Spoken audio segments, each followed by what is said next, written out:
What's going on, ladies and gentlemen, and welcome back to another episode of Sports Talk Buffalo. I'm your host, Drew. Thank you for making me part of your week. The Buffalo Bills make another statement in prime time. This time it's Sunday Night Football against the Steelers, and the UB Bulls show everyone why they're in the AP Top 25 for the first time program history. We're going to talk about all that in the upcoming episode, so stick around and let's have some fun.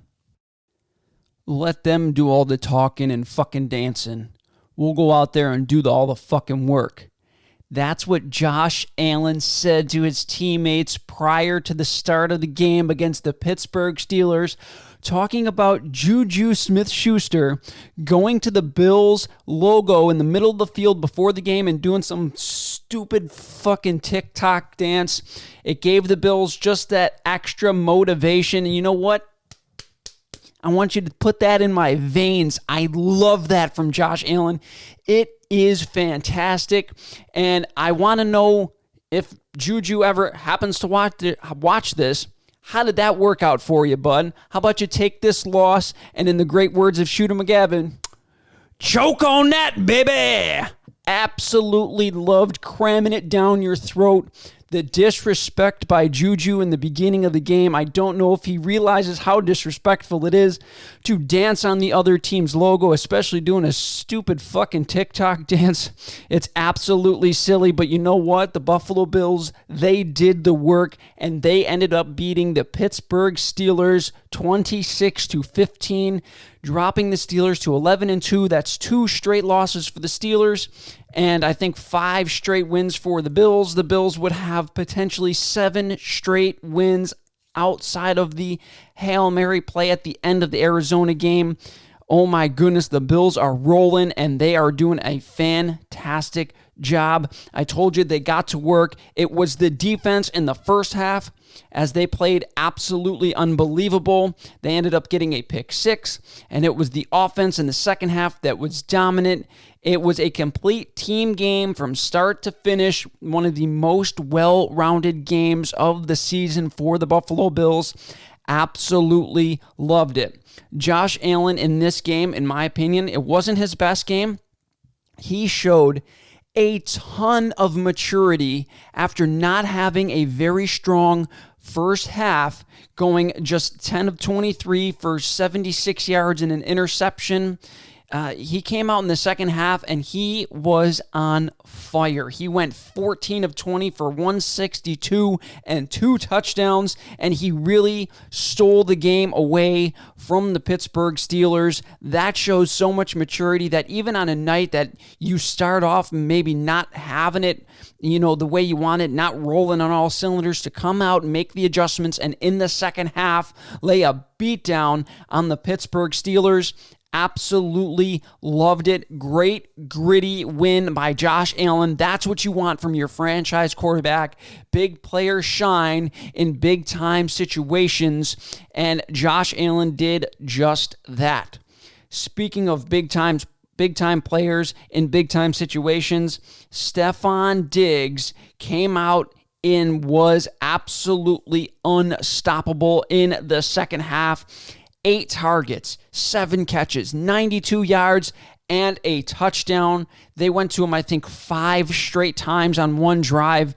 He was seemingly getting open at will, especially on that drive, and he had a tremendous game in terms of yards after catch. He had 62 yards after catch in this game, his most all season long, and it was in under the lights in a primetime game against an 11-1 Pittsburgh Steelers team that's in second place in the AFC, and the Bills are now right there. They might end up actually taking over the 2 seed and moving the Pittsburgh Steelers out of it. The Browns lost today also, so the Buffalo Bills, they have an opportunity to finish at number 2 in the AFC standings, right behind the Kansas City Chiefs.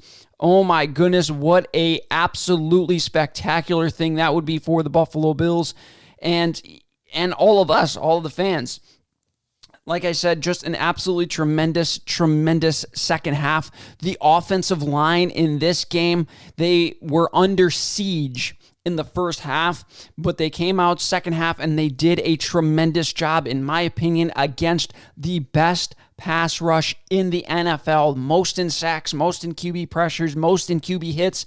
All of those things is what the Pittsburgh Steelers get on the quarterbacks. The Bills allowed just 1 sack in this game. Tremendous job by the offensive line, and I wanted to give a big shout out to right tackle Darrell Williams against T.J. Watt. He was absolutely phenomenal in this game.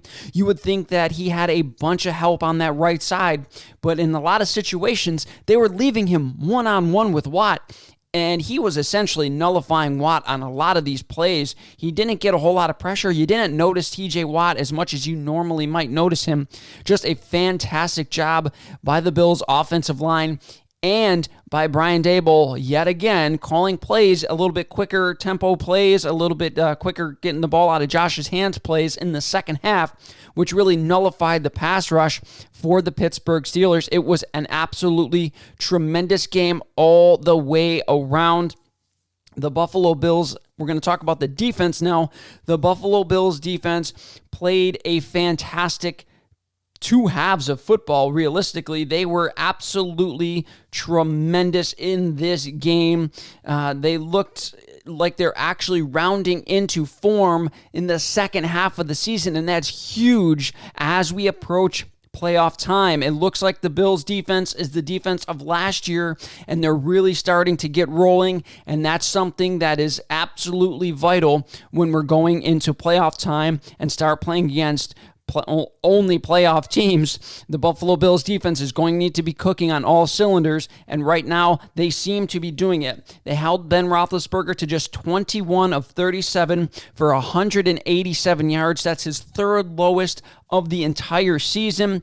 2 touchdowns and 2 interceptions. And, the DBs in this game for the Bills, especially Taron Johnson and Levi Wallace, had tremendous games. Unfortunately, I believe Taron Johnson ended up suffering a concussion in this game, but that's not worth saying, it's worth noting that he had a very good game for the Buffalo Bills in this one. He had 7 tackles and a pick 6 in this game. His pick 6 essentially turned the tides for the Buffalo Bills, gave them the lead going into halftime, and that was absolutely huge. The Bills were down 7-3.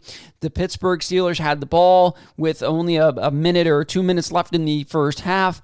He sees a quick out by Juju, and he jumps the route. Taron Johnson jumps the route, takes it to the house. Nobody touches him, and it was just a fantastic play by Taron Johnson, a fantastic game by him overall, and a fantastic bounce-back game by Levi Wallace. He had, let me find it here real quick. He had 1 tackle and 3 passes defended and an interception.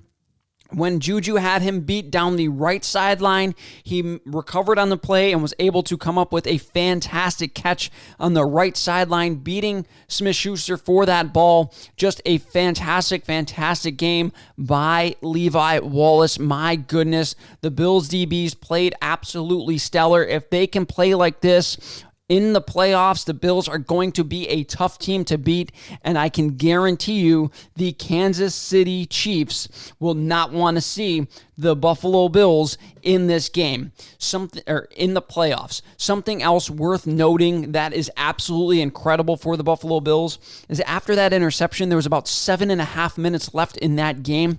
The Bills held the ball for the rest of the game. They did not give the Steelers even an opportunity to get the ball back in that game. In this game, they capped off the game with a 7.5 minute drive. Just a stellar job by the Buffalo Bills, their offensive line and their run game late in the game by Josh Allen and Brian Daboll rallying the troops in the second half, and the Buffalo Bills make a big statement. We are here and we are contenders. Do not overlook us. And that is just that's absolutely music to my ears for the Buffalo Bills heading into the playoff push at the end of this season. All right, now in this segment, I want to talk about the nationally ranked University at Buffalo Bulls coming into the week ranked number 24 in the nation. Again, if you didn't listen to last week's episode, this is the first time the University at Buffalo Bulls football team has been ranked in the AP Top 25 in program history. It is an absolutely fantastic accomplishment for Lance Leipold and the university, and they only furthered their accomplishments by helping themselves move up to the 23rd spot in the AP Top 25 after absolutely kicking in Akron's teeth. In the last game, they beat Akron 56-7, and like I said, it helped UB move up the rankings in the AP polls to number 23, and as they continue to move forward, it is just a fantastic time to be a Buffalo Bulls football fan here in Western New York.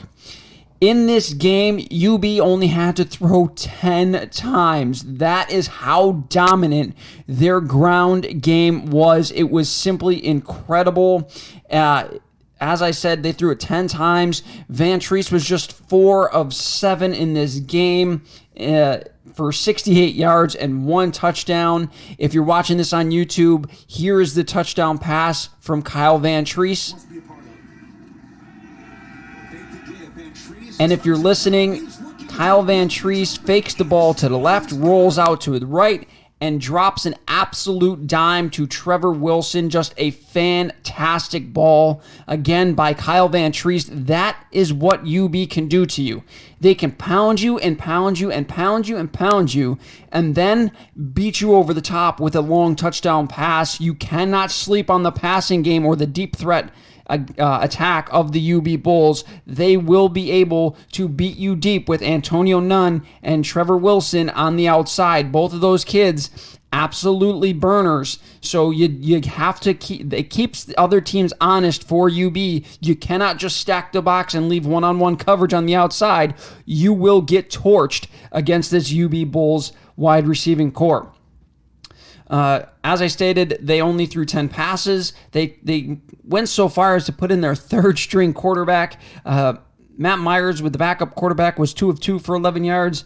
And Bizniski, I don't know how to say his last name, was 0 of 1, and he threw an interception, which actually led to Akron scoring their first points of the game. So not a very good look for their third-string quarterback in this game. But like I said, they are just completely dominant on the ground. Jarrett Patterson had just 16 carries and 105 yards, 2 touchdowns, and they took him out at halftime to save him for the Mid-American Conference Championship.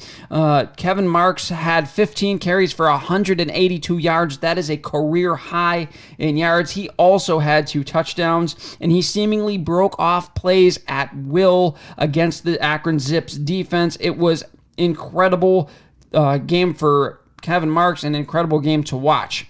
Then you put in Cook Jr. Cook Jr. had 11 carries for 58 yards. Robinson had 5 carries for 36 yards.